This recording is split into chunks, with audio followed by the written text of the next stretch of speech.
Okay, last presenter. So we're really excited to have Dr. Carton here from the Louisiana Public Health Institute. He's the Chief Data Officer there and the PI at the Research Action for Health Network, or ReachNet. Hey, I just want to say thanks, everyone, for having me, and building off of what Samuel was saying and Li Jiang was saying, and an overarching theme of the day is that machine learning and AI isn't going to replace the clinicians. I think that what I'm going to talk about is actually a very good use case of clinicians driving machine learning to then be used back again by clinicians. I'm going to use the NIH long COVID recover program as a use case here. And I also want to just note that I'm one of the MPIs for the Recover program, so I'm really representing quite a large team. Two of the other MPIs are at Weill Cornell. The machine learning work was done out of the Center for Applied AI and Machine Learning at Weill Cornell School of Medicine in the Department of Population Sciences. So just want to give a shout out to that, plus scores of other sites that are contributing data for this work, which I'll also get to. This is just an overview of what the Recover program is, mainly for grounding. Really wanted to get an understanding of the incidence and prevalence of PASC or long COVID, very similar to acute COVID in 2020. When this program was funded in 2022, there were a lot of case reports about what is long COVID. It's still quite difficult to define. And so one of the major pieces of this program was to identify what it was, then look at clinical course, and then look at pathophysiology. The purpose of the talk today is really going to focus on the definition part, and I'll also sort of ground the wider organizational chart for Recover as well. I did want to mention PCORNet briefly because it does play a role. The data that I'm going to be showing today is from PCORNet. PCORNet, Samuel had mentioned it previously, is the Patient-Centered National Outcomes Research Network. You can see all the sites. There's about 78 sites across the country. The Recover sites are given in blue. So it's about half of the PCORNet sites participated in Recover. And what they did was they built a standardized EHR extract based upon the PCORNet common data model that incorporated patients that had any type of viral respiratory infection, COVID vaccine, COVID test, right? So it was a subset of a broader EHR cohort. The PCORNet common data model is way larger than COVID. It's way larger than long COVID. It's used to study any number of clinical conditions. But it is the underpinning of the data, so I at least wanted to present it briefly.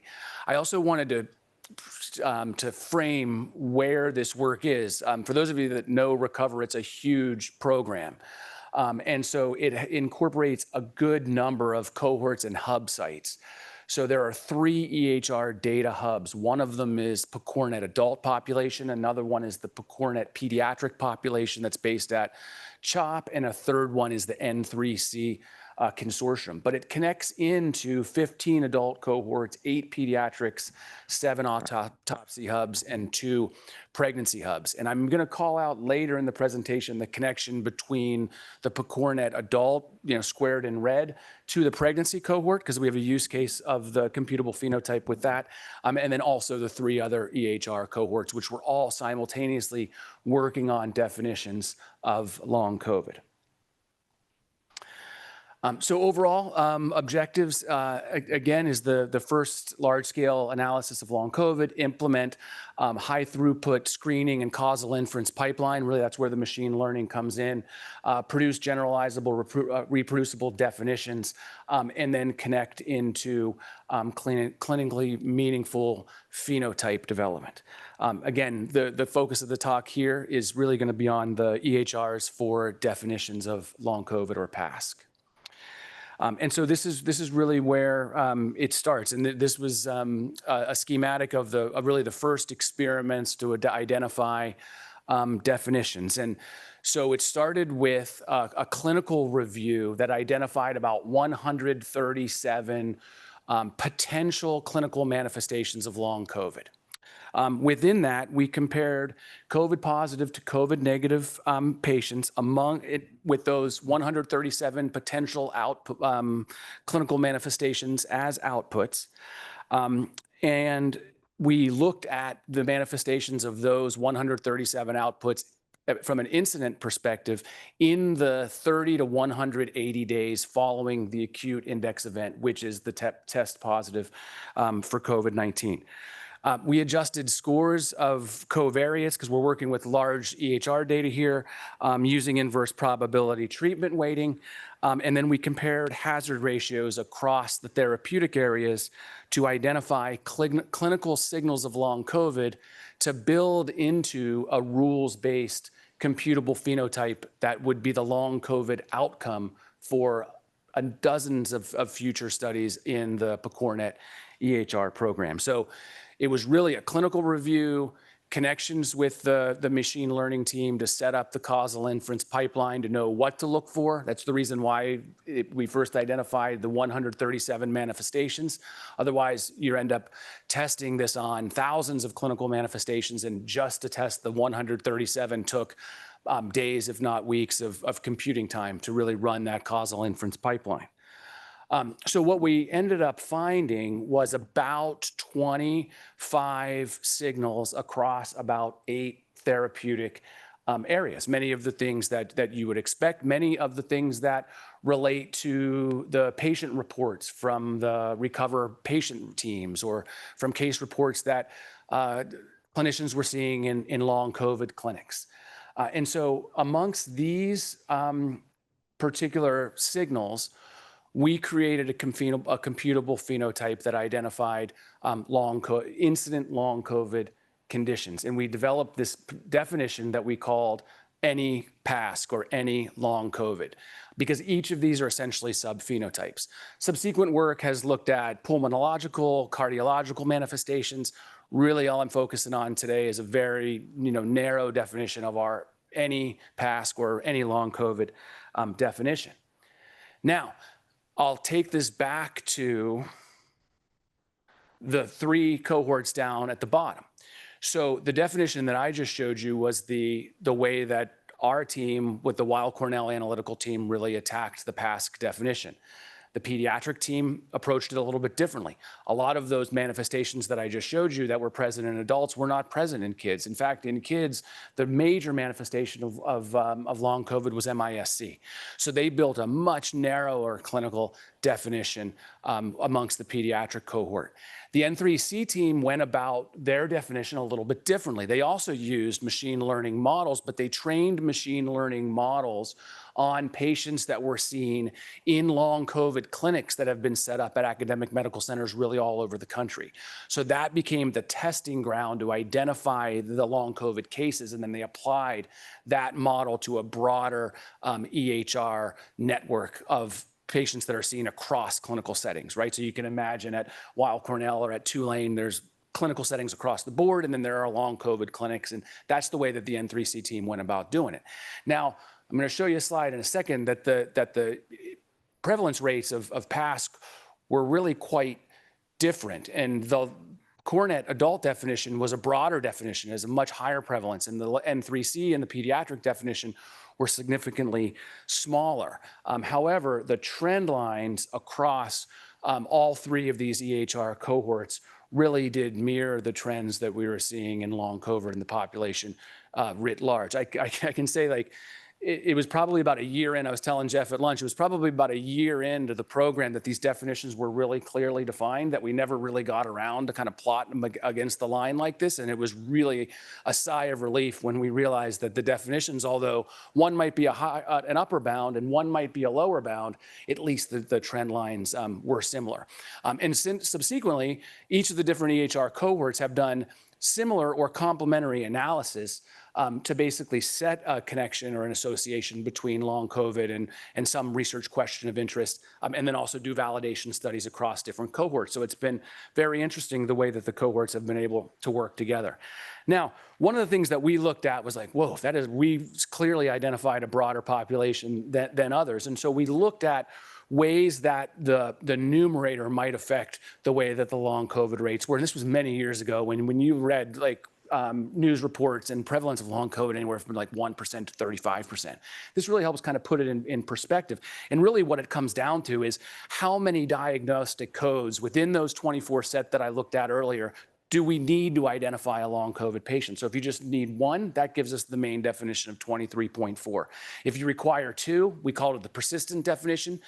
Two in any period of time between 30 and 180 days, it was about 7.5%. And if we required them within 30 days apart, we named it a sustained definition, about 4.8. That's closer to the N3C definition. We ended up sticking with the main definition, the broader definition. That was driven a lot by patient groups that really wanted us to take a more inclusive definition for long COVID. Now, in terms of like, so what? I mean, this happened several years ago, and now this definition has been used repeatedly on various analysis. This one connects directly with the pregnancy cohort. So we were presenting on basically what I just showed you guys at one of the Recover Steering Committee meetings that includes all of those different cohorts. And the PI from one of the pregnancy cohorts, Dr. Tori Mentz at the University of Utah, said, look, why don't we talk offline? Because I'm seeing anecdotally in my clinics that women that get COVID-19 during their pregnancy are less likely to get long COVID. And we would love to be able to test this with a big EHR cohort. So we said, all right, let's do it. We set up a series of meetings.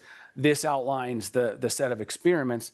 And I don't have the time to get deeply into this, but happy to share these slides or talk to folks later about it. And what we ended up finding was that Tori's hunch was actually correct.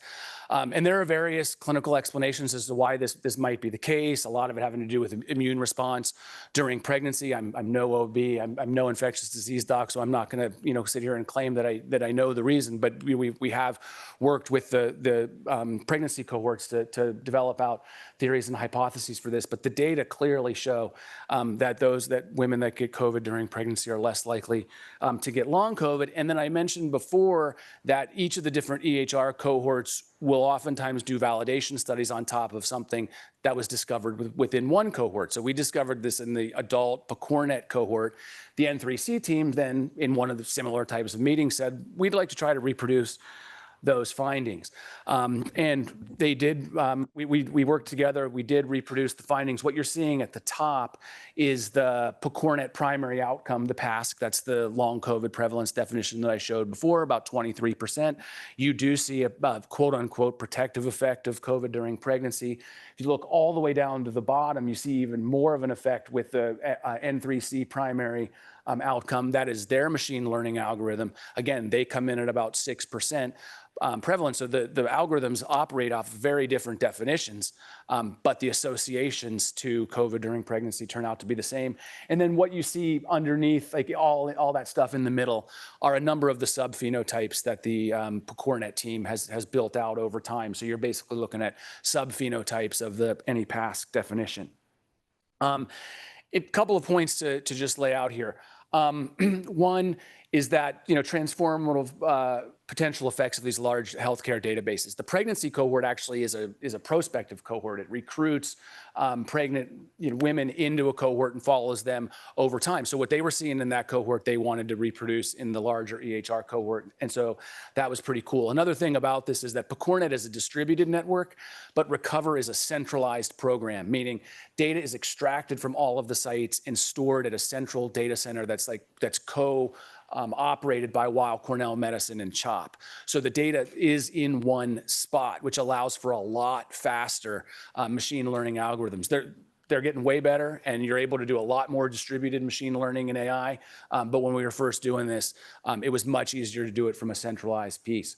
And then in terms of some other things, I mean, you guys will note that the title of the slide was like computable phenotypes and target trial emulations. And that's when Paul and I were talking about 2 months ago. And then when I found out that I had 12 minutes, I was like, we're not going to be able to cover all of that. So what I will show is that we are working on target trial emulations right now on GLP-1s, SSRIs, and others. These came from other parts of Recover clinical trials that are saying, we want to test these in clinical trials, but can you run basically simulated trials on EHR data on this? Methods are very, very similar in terms of matching, inverse probability, treatment weighting, and other things. And these are all at various stages in development. But I mean, the Recover program, as we know it, ends in about mid-2026. So all of these analyses and papers should be done by then. And then the final point that I'll make, again, is what I started with, because it's really been a theme of the day. I mean, this was not a technological team. This was not a clinical team. This was a dual team of technology and clinicians that worked together to produce this work and start to come up with definitions of something that was extremely nebulous in 2021, 2022, very similar to what COVID-19 was in 2019 and 2020. Thank you, guys.